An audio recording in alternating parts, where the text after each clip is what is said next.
우리 오늘 제목 한번 큰 소리로 읽어보겠습니다. 시작! 믿음은 하나님이 주신 선물이에요. 혹시 이 제목에 잘 이해가 안 돼요 하는 친구들이 있을까? 있어요? 없어요? 여경이가 손을 번쩍 들어서 깜짝 놀랐어. 근데 대답이 아니었어. 지금 열심히 우리 지안이랑 대화를 나누고 있네. 믿음은 하나님이 주신 선물이에요. 이 말을 이해 못하는 친구들은 없으리라고 생각합니다. 오늘 지난주에 이어서 지난주도 사개오의 말씀, 그 전에 또 사마리아 여인의 이야기, 우리 예수님이 공생의 이제 예수님이 이제 사역을 시작하실 때를 공생의 기간이라고 하는데, 그 기간을 사역을 한번 예수님의 행적을 살펴보는 시간을 갖도록 할게요. 선생님이 우선은 추려서 진행을 했는데 우리 잘 보이나 모르겠습니다. 우선 요한에게 세례를 받으셨고요. 광야로 이끌려서 40일 금식 기도를 하셨고, 그 금식 기도 중에 사탄에게 시험을 받으셨고요. 사탄에게 시험 받으셨지만 모두 승리하셨어요. 말씀으로 제자들을 부르셨어요. 누구? 베드로, 어부들을 부르셨어요. 5명을 이때 부르게 됩니다. 한 번에 12명을 한 번에 세운 것이 아니라 처음에 제자들을 부르셨을 때 5명을 세우셨어요. 또 가나 혼인잔치에서 물을 포도주로 바꾸셨고요. 청결 사건들이 있었고, 또 우리가 말씀으로 배웠던 니고데모가 예수님을 찾아오는, 그래서 거듭남, 엄마 뱃속에 들어갔다 다시 나오는 게 거듭남입니까? 이렇게 이해를 하지 못했던 니고데모를 볼 수 있었습니다. 또 우리가 얼마 전에 배웠던 사마리아 여인을 만나게 됐고, 또 제자들 나머지 4명을 더 부르셨습니다.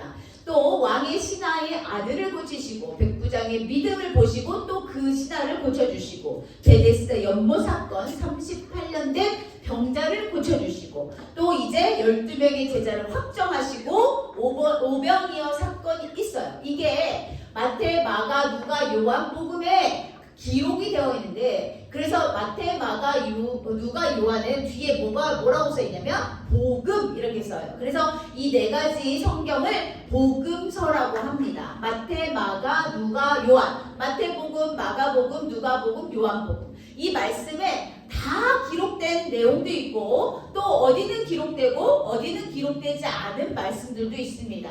하지만 마태, 마가, 누가, 요한 이 복음서를 통해서 예수님이 어떤 일을 하셨는지, 어떤 사역을 하셨는지, 왜 그런 사역을 하셨는지에 대해서 아주 매우 자세하게 나와 있습니다. 오늘도 계속 말씀을 이어갈 텐데요. 오늘도 이 예수님은 베들레헴, 또 예루살렘, 또 가나, 나사렛, 이런 지역들을 계속 두루두루 다니시면서 말씀을 선포하셨고, 기적을 보여주셨고, 능력을 행하셨어요. 이런 부분들을 우리가 생각하면서, 예수님이 이런 사건이 있었지, 이런 일이 있었지, 그리고 인터넷 검색해보면 예수님의 행적 이렇게 치면 예수님이 무엇을 하셨는지 쭉 그 시기별로 다 나옵니다. 그렇기 때문에 우리 친구들이 조금만 관심을 가지면 우리 예수님이 어떤 사역을 어떻게 하셨는지 볼 수 있지요.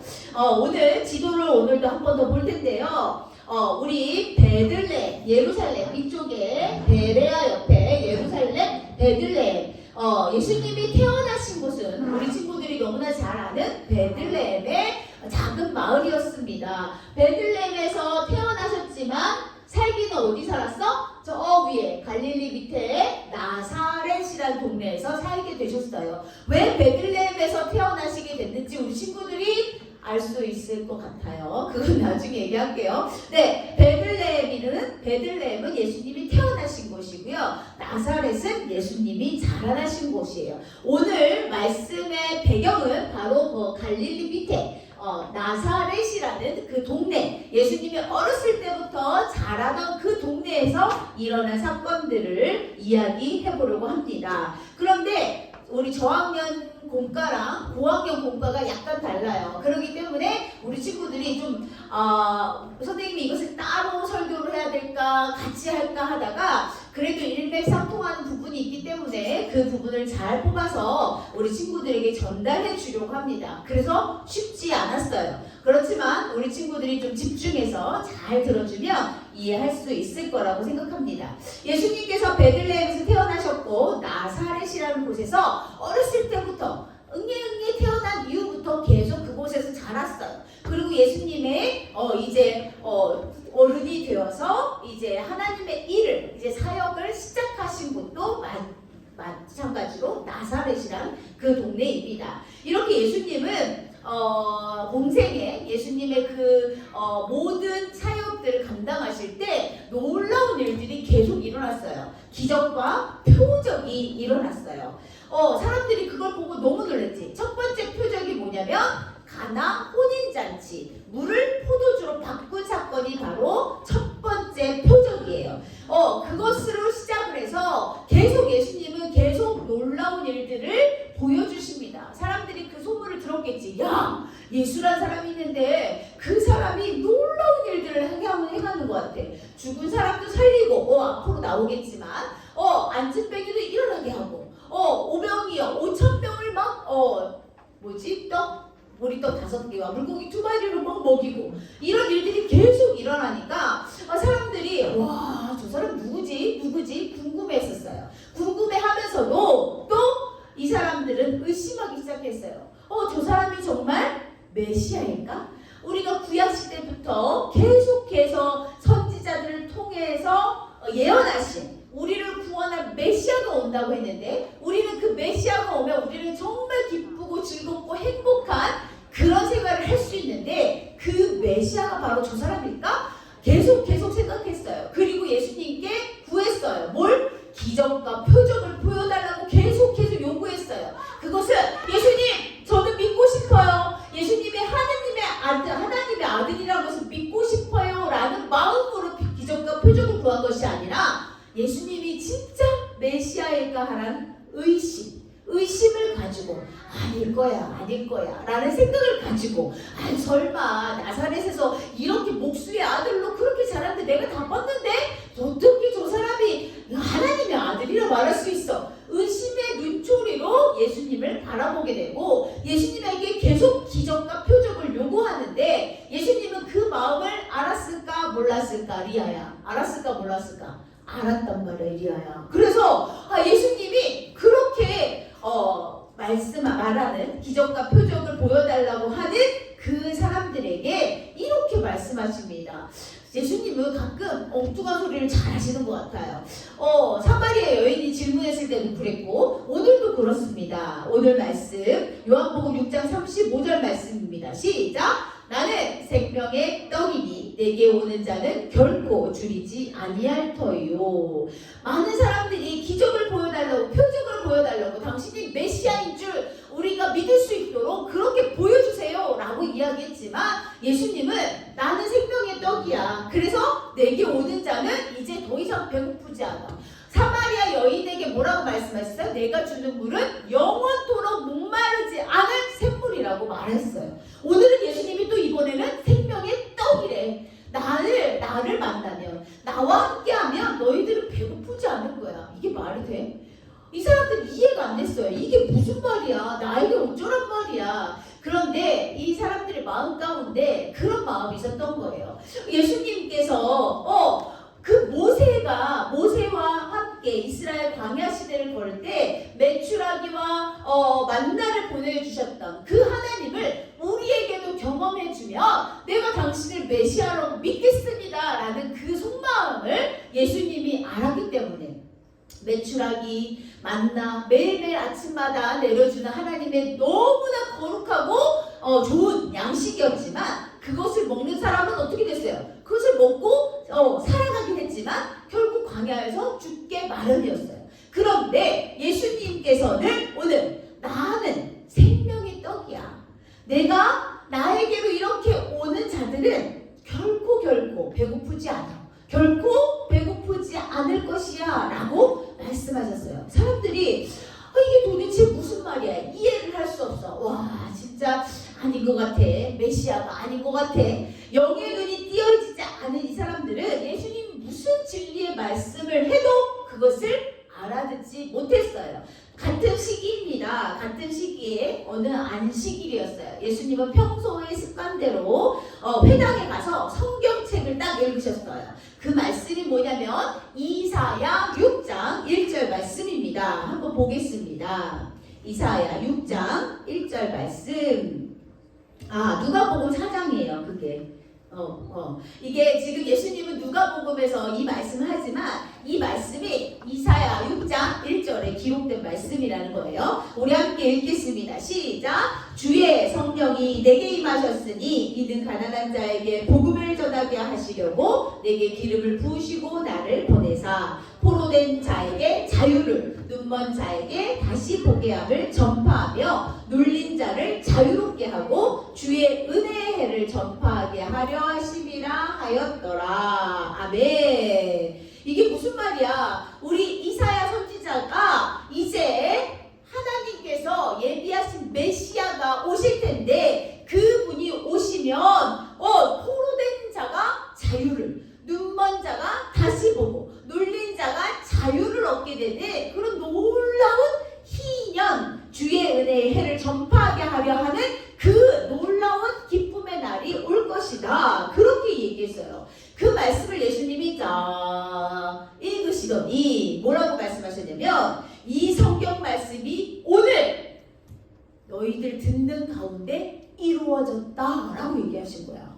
사람들이 예수님이 계속 기적을 행하시고 표적을 보이시니까 모든 사람들이 예수님이 가시는 곳곳마다 이렇게 뭔가 가시눈을 뜨고 저 사람도 오늘 뭐 할까? 저 사람도 오늘 무슨 짓을 할까? 계속 궁금해하고 예수님이 한마디 한마디 뱉으시는 그 상황 가지고 그들이 계속 귀를 쫑긋하고 있어서 왜? 예수님이 너무 좋아서가 아니라 어떻게 하면 저 사람이 메시아가 아닌 것을 알 수 있을까? 어떻게 하면 내가 지금 막 헷갈리는 이 마음을 정리할 수 있을까? 이런 마음으로 예수님의 행적을 계속 살피는 사람들이 있었어요. 그런데 이사야 선지자의 그 예언의 말씀을 선포하시면서 오늘 이 듣는 사람들 중에 이 말씀이 이루어졌다라고 얘기하니까 사람들이 이제 더 이상 참을 수가 없는 거야. 말도 안 돼. 이게 무슨 말이야? 이게 무슨 말이야? 지금 우리가 로마의 압제 가운데 힘들어 죽겠는데 뭐라고? 지금 이루어졌다고? 그러면 우리가 기쁘고 행복해야 되잖아. 포로된 자에게 자유를 주셔야 되잖아. 이게 도대체 무슨 말이야? 예수님의 말씀을 이해하지 못한 이 사람들 또한 예수님이 저 사람 요셉의 아들 아니야? 저 사람 요셉의 아들이잖아. 나사렛 그 목수의 아들이잖아. 그런데 왜 저런 소리를 해? 말도 안 되는 소리를 해. 사람들이 이제는 예수가 메시아라는 것을 전혀 좀 전에는 얼마 전까지라도 메시아 맞나? 이렇게 의심을 했다면 지금은 아니야. 이것은 분명히 하나님을 반역하는 행위야. 이런 일이 있을 수가 없어 라고 생각한 거예요. 그리고 그 사람들이 이렇게 말합니다. 뭐라고 말해요? 이 사람이 요셉의 사람이 아니냐. 이게 무슨 말이야? 저기 나사렛에서 목수 있잖아. 요셉 그 큰아들이잖아. 큰아들. 우리가 같이 같은 동네에서 자랐는데 무슨 하나님의 아들. 저 사람이 메시아면 난 대통령이다. 이런 말을 했던 거야. 성경에 그렇게 나와있진 않아요, 여러분. 그런데 이렇게 사람들이 도저히 믿을 수가 없어. 그리고 성경 말씀, 이사야 예언을 보고 또 그것이 지금 오늘 이루어졌다 얘기하는 이 모든 상황들을 하나님을 모독하는 행위라고 생각했어요. 그래서 더 이상 견딜 수 없어. 이 사람들이 예수를 질질질질 끌고 어디 갔어? 낭떠러지로 간 거야. 예수님을 죽이려고. 왜? 모독했잖아. 성경을 모독하고 하나님을 모독하고 내가 하나님 아들 메시아라고 얘기하는 그 사람을 더 이상 인정하고 더 이상 봐줄 수가 없어. 왜? 기적과 표적을 행해도 아니야. 절대로 너는 아니야. 라는 생각을 했던 거예요. 이 어리석은 사람들은 예수님을 너무 잘 알았던 거예요. 예수님이 어렸을 때부터 어떻게 자랐는지 봤지. 물론 예수님은 좀 달랐을 것 같아요. 어렸을 때 자랐을 때도 자라면서도 달랐을 것 같아요. 일반 아이들하고는 틀렸겠지. 그러나 우리가 봤을 때 그래도 요셉의 아들이야. 목수의 아들이야. 그런데 저 사람이 갑자기 뜬금없이 메시아라고 하고 지금 이 말씀이 선포된 것이 바로 누구? 나를 말한다고 하고 와 사실은 이해가 돼요. 왜? 같은 동네에서 자랐으니까. 같은 동네에서 어떻게 자랐는지 다 봤으니까. 뭘 먹고 뭘 말하는지 뭘 했는지 다 봤으니까. 너무나 예수님을 잘 알던 그들은 믿을 수가 없었어요. 그리고 성경의 그 이사야의 말씀을 정확하게 이해하지 못하고 자기의 생각대로 이해했기 때문에 그들은 아니야 절대 아니야,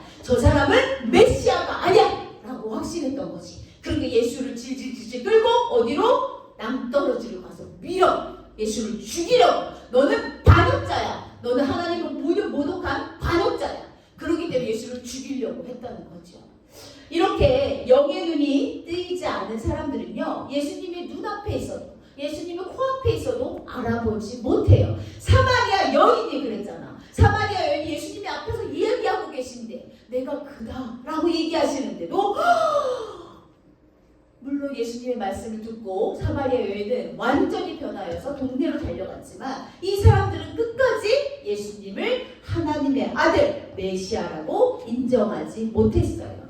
그래서 오늘 말씀 다시 한번 누가복음 4장 18절 말씀 보면 우리 파란색 글씨 나를 보내사, 맨 밑에 글씨 주의 은혜를 전파하게 하려 하심이라. 이게 무슨 말이야?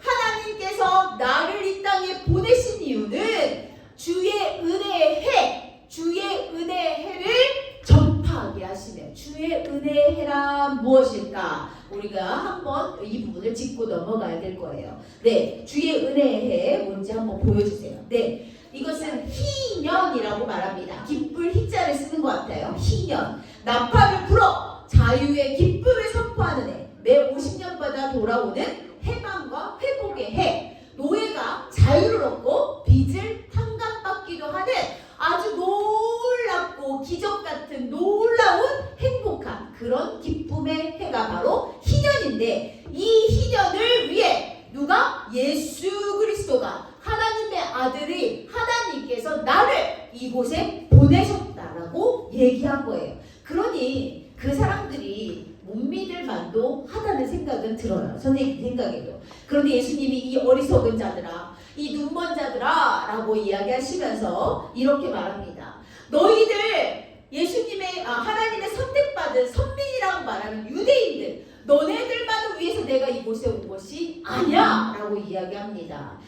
보통 우리 구약 성경 엘리야 때, 또 엘리사 때를 예를 들으십니다. 엘리야 때 시돈 땅에 살았던 과부가 예수님의 은혜를, 하나님의 은혜를 받았던 것처럼, 또 수리아 사람 나아만 장군이 병고침을 받아 문둥병을 고침받아 은혜를 받았던 것처럼, 그들은 이방이었지만, 그들은 자기들이 말하는 선민이 아니었지만 하나님께서 그들을 선택하여 그들이 하나님의 은혜를 입을 수 있도록 도와주셨다는 거. 그렇기 때문에 너희들은 뭐야? 유대인들에게만 이 희년이 적용되는 것이 아니라 하나님을 믿는 모든 백성, 그리고 지금은 죄인이라고 말하는 죄인인 우리 모두를 위해서 우리 하나님께서 이렇게 나를 보내주셨다라고 얘기했어요.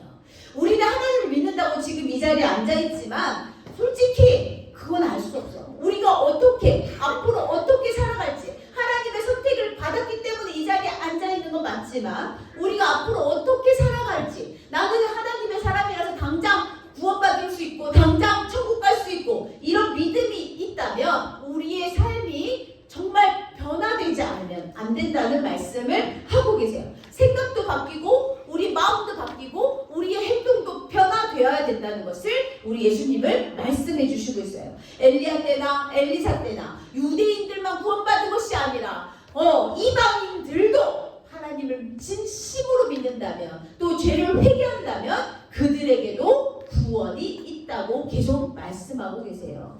너무 어려운 말씀이라서 우리 친구들이 얼만큼 이해하는지 모르겠지만 차차 이해할 수 있으리라고 믿습니다. 따라서 우리 주의 은혜의 희년이라는 것은 구원의 은혜가 유대인에게만, 이스라엘 백성들에게만 있는 것이 아니라 어떻게? 이방인을 비롯한 모든 죄인들에게 베풀어질 것이다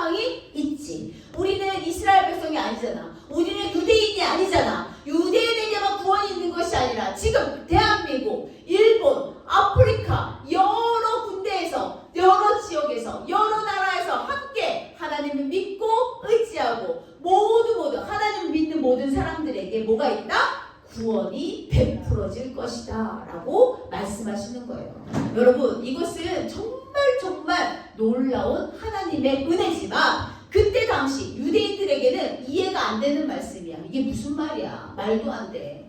구원은 누구에게만 있어? 유대인, 우리에게만 있는 거야. 우리만 선택받았는데 이게 무슨 말이야? 라고 이야기하는 거죠. 그래서 예수를 하나님의 아들 메시아라고 인정할 수 없었던 이유가 됩니다. 여러분, 예수님께서 이 땅에 오신 이유가 있어요. 예수님께서 이 땅에 왜 오셨을까? 아는 사람? 우리 하엘이 알아요? 예수님이 이 땅에 왜 오셨어요? 은우야, 예수님이 이 땅에 왜 오셨지? 몰라요? 다이나, 예수님이 이 땅에 왜 오셨어? 잘 모르겠어요? 그러면 우리 채희가 말이죠. 예수님이 이 땅에 왜 오셨어요? 우리를 구원하시려고. 맞아요. 우리를 구원하시기 위해 이 땅에 오셨어요. 예수님은 하나님의 뜻을 행하기 위해서 이 땅에 오셨는데 그것이 바로 우리 채희가 말한 우리를 구원하기 위한 계획이었단 말이에요. 그러면 하나님의 뜻에 대해서 다시 한번 살펴보면 예수님께 주신, 예수님께 맡긴 우리 영혼, 우리 모두를 하나님이 예수님께 맡기셨어.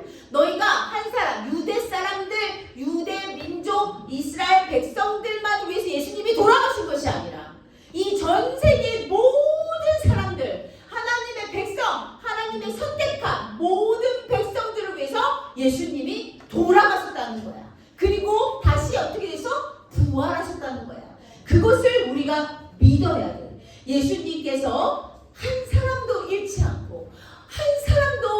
않고 마지막 날까지 그를 부활시키는 것이 바로 예수님의 사명이고 사역이란 얘기야. 예수님께서 이 땅에 오신 이유는 나를 구원하기 위해서. 하나님이 선택한 나. 근데 나뿐만이 아니라 내 이웃, 내 친척, 내 모든 내가 알지 못하는 한 번도 평생에 한 번도 얼굴도 보지 못했던 그 사람들, 하나님이 선택한 그 사람들을 구원에 이르기까지, 부활에 이르기까지 우리 예수님을 이 땅에 보내주셨다는 것을 우리 친구들이 꼭 기억하고, 그럼 나는 이제 앞으로 어떻게 살아야 될까 생각해야 돼.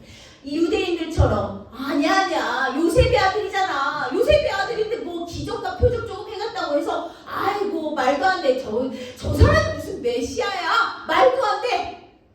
영의 눈이 띄지 않아서 예수님을 눈앞에 코앞에 보고도 예수님을 알지 못하는 그런 어리석고 무식한 그런 사람이 되는 것이 아니라 우리가 영의 눈이 활짝 띄어서 하나님의 아들 예수 그리스도를 이 땅에 보내주신 분명한 이유가 있구나. 그것은 이스라엘 백성들만, 유대인들만 구원시킬 하나님이 아니라 이 세상의 모든 죄인들, 또 모든 이방인들 포함해서 예수 그리스도가 이 땅에 오셨고 이 땅에서 십자가 못 박혀 죽으셨고 또 3일 만에 다시 뭐 하셨어? 부활하셨다는 거야.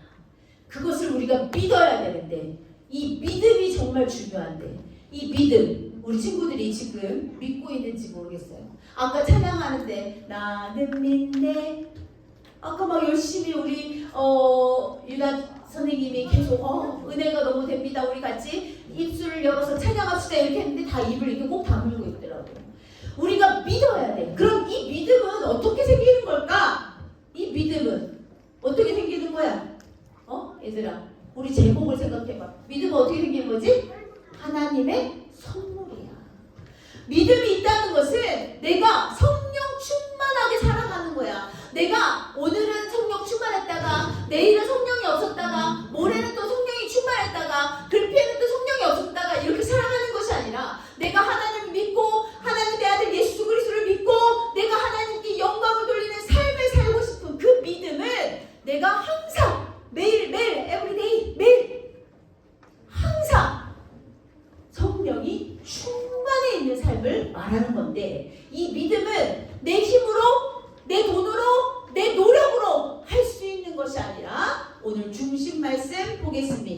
마지막입니다. 나를 보내신 아버지께서 이끌지 아니하시면 아무도 내게 올 수 없으니 오는 그를 내가 마지막 날에 다시 살리리라. 아멘. 나를 보내신 아버지께서 나에게로 이끌지 않으시면, 이 믿음은 누가 주시는 거다? 하나님이 주시는 거야. 하나님이 우리 친구들에게 그냥 거저 값없이 선물로 주셨어. 그런데 우리는 이거 값없이 받다 보니까 막 모르겠어, 있든지 말든지 잘 모르겠어, 오늘은 조금 아침에 일찍 일어나서 교회 와서 예배 드리고, 다음 주 너무 피곤하니까 TV 본다고 예배 못 드리고, 오늘은 축구하는 날이니까 축구 밤새도록 보고 예배 못 드리고, 이런 것이 아니라 정말 우리가 마음 가운데 믿음이 있다면 매일 내가 성령 충만하여서 아버지께 이끌어서 아버지가 나를 붙잡아 주셔서 나를 예수께로 인도하고, 예수님의 그 놀라운 그 십자가 사건을 통해서 내가 어떻게 된다? 부활. 우리 마지막 때에 우리 예수님께서 재림하실 때 우리는 어떻게 돼요? 부활. 우리는 들림받아요. 그 모습 그대로, 아름다운 모습 그대로. 그렇게 우리가 이 부분을 꼭 기억해야 돼요, 여러분. 지금 우리 친구들의 모습을 보니까 선생님 말이 무슨 말이에요? 도대체 할 수가 없어요. 어려워. 진짜 어려워. 선생님 말씀 전하는 것도 어려워. 그러나 우리가 이것을 깊이 묵상하고 생각하고, 그렇구나. 믿음은 내가 돈 주고 산 것이 아니야. 내 노력으로 된 것이 아니구나. 하나님이 나를 선택하셔서 나에게 선물로 거저 값없이 주신 거구나. 그러면 그것을 허창게 여기는 것이 아니라 내가 그 믿음을 붙잡고 매일 성령 충만하여서 내가 어떻게 하면 하나님의 자녀로 살아갈 수 있을까 고백하고 그대로 매일매일 노력하는 것이 바로 우리가 해야 할 일이에요. 그래서 우리는 믿음은 하나님이 주신 선물이에요 라는 오늘 제목이 나온 거예요. 믿음은 하나님이 주신 선물이에요. 지금 그 믿음을 오락가락하는 친구들이 있어. 믿음을 받은 것도 같고, 믿음을 안 받은 것도 같고, 내가 믿음을 얻은 것도 같고, 잘 모르겠어. 어느 날은 믿음이 막 충만한 것 같아. 어느 날은 힘들어 못 살겠어, 이렇게 살다 죽겠어, 이렇게.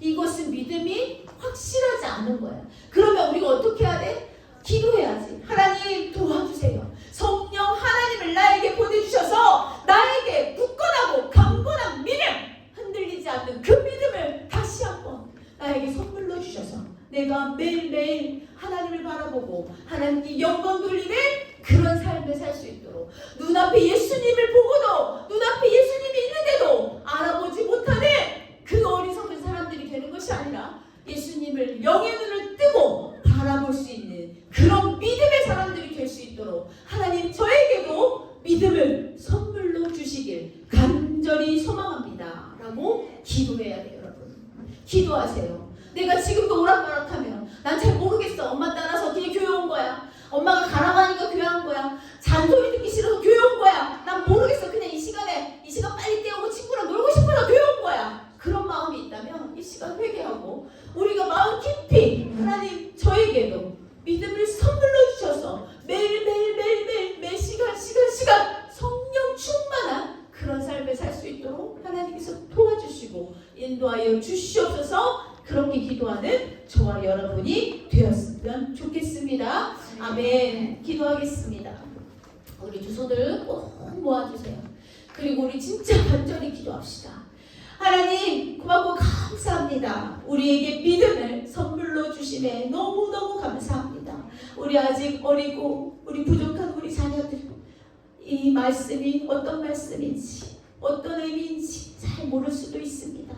하나님 그렇지만 우리 자녀들이 어렸을 때부터 하나님을 알고 하나님께 예배하고 하나님을 기뻐하며 정말 하나님이 주신 그 믿음으로 매일매일 매순간 매시간 성령 충만한 삶을 살아갈 수 있도록 인도하여 주시옵소서. 감사합니다. 예수님 이름으로 기도드렸습니다. 아멘. 쿠쿠